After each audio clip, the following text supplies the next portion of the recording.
Yeah, today's a momentous day because, at least in the United States, I actually don't know about Europe yet, but at least in the United States, today is the official retail release of Dark Souls 3.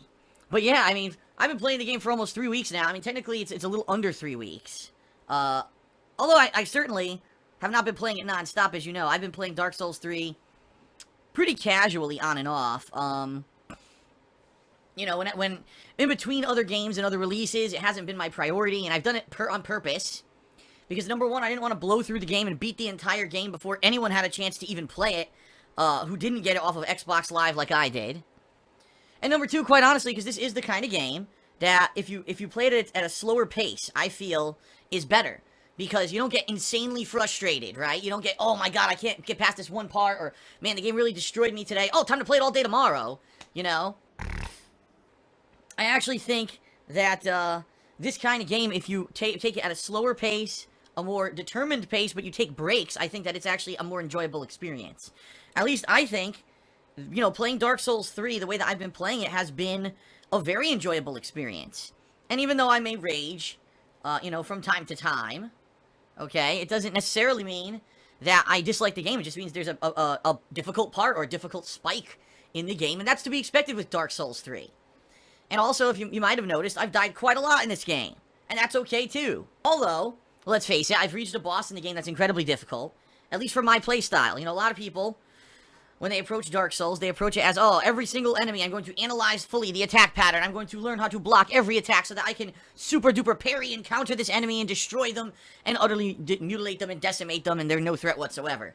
That's not my playstyle. It never has been my playstyle. For me, it's like, I want to explore as much as I can. I'll worry about the enemies later. You know, if I can kill the enemy, great. If not, fuck it. So, I can certainly understand some people don't agree with that playstyle. That's fine. You know, you can play the game however you want.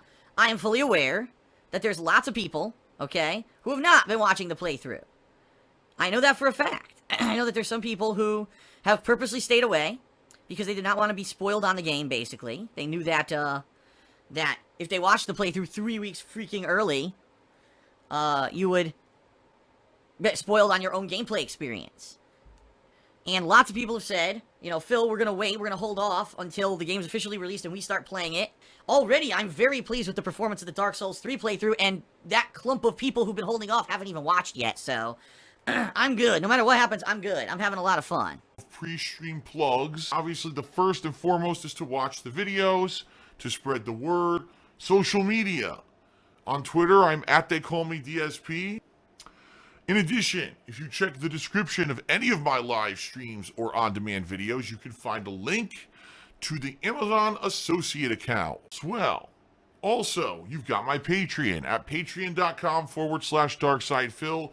This is obviously a more financial way to contribute because through your pledges, your monthly pledges to my Patreon, obviously you're directly supporting the business. That's income that is important part of my income now that I used to pay my bills and keep the business going.